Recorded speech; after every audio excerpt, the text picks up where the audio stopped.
February 2009 Roundup. February may be the shortest month in the calendar, but it is probably the biggest month for new phone releases thanks to the annual Mobile World Congress (MWC) event, where most manufacturers showcase their new products for 2009. Solar power.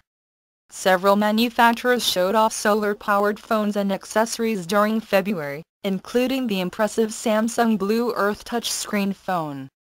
Right down at the bottom end of the market is the Digicel Coral 200 Solar, bound for the Caribbean and Central America, and somewhere in between is the Comptiva Solo with more mass-market appeal. Windows Mobile. Touchscreen phones are still very much the in thing, and we have seen several of them being announced this month. The Acer DX900 finally hit the market after a year-long wait. This dual-SIM smartphone looks to be a useful device and a solution to carrying around two devices at once. Another new name appears on the Garmin Isis Nuvaphone M20, basically a standard Windows mobile device with a decent GPS system added, and LG don't compete much in the smartphone market, but the LG GM730 looks like a reasonable attempt.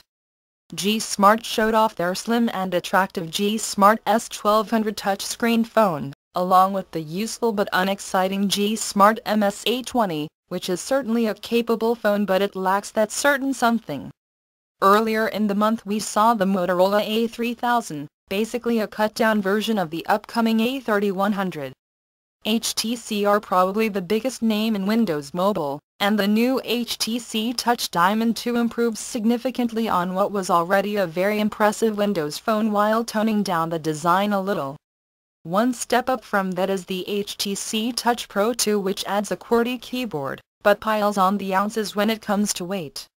T-Mobile announced their own versions of these two HTC phones, the T-Mobile MDA Compact 5 and T-Mobile MDA Vario 5.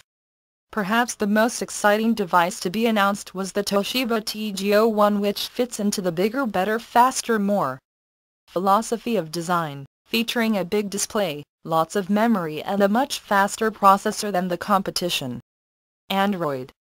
The HTC Dream is instantly recognizable as the same handset as the T-Mobile G1, bound for Singapore and Australia. HTC's second Android phone is the HTC Magic, basically a keyboardless G1 which will be widely available on the Vodafone network. Nokia.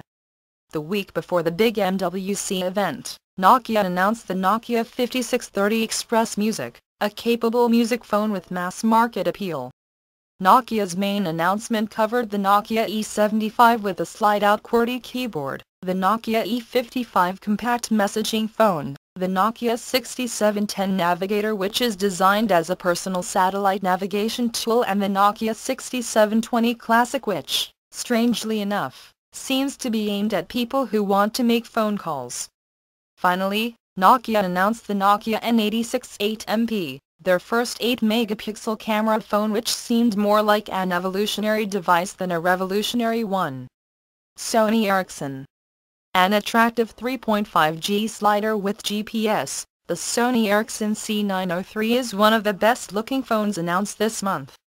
The Sony Ericsson W395 is a low-end Walkman phone, but on the other end of the scale is the feature-packed Sony Ericsson W995 with an 8.1-megapixel camera and plenty of other goodies. We also caught sight of the upcoming Sony Ericsson C901 Cybershot phone and the Sony Ericsson Edu concept device with a 12.1-megapixel camera. Samsung. Earlier in the month we saw the Samsung Memoir touchscreen phone, destined for T-Mobile USA. 4 new budget phones, the Samsung E1070, E1100, E1125 and E2100, offered smart looks at very inexpensive prices. The Samsung Beat Disc and Samsung Beat DJ are two very capable and distinctive-looking music phones.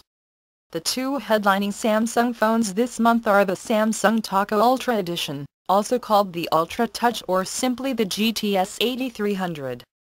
Featuring a bigger touch screen, an 8-megapixel camera and slide-out keypad, the S8300 adds a lot of features to the original Taco. Then there is the top-of-the-range Samsung Omnia HD, a Symbian touchscreen phone with a large display, 8-megapixel camera and almost every other feature going. LG. One of the stars of MWC was the LG Arena, a very attractive high-end touchscreen phone with a custom interface that really does challenge its Apple rival.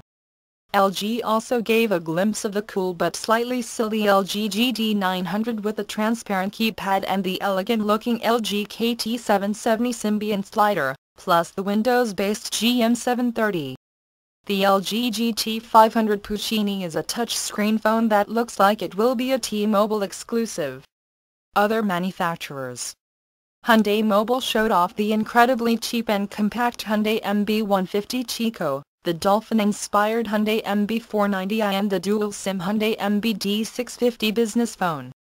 The missing-in-action Garmin Isis Nuva Phone G60 threatened to make an appearance sometime before it becomes obsolete.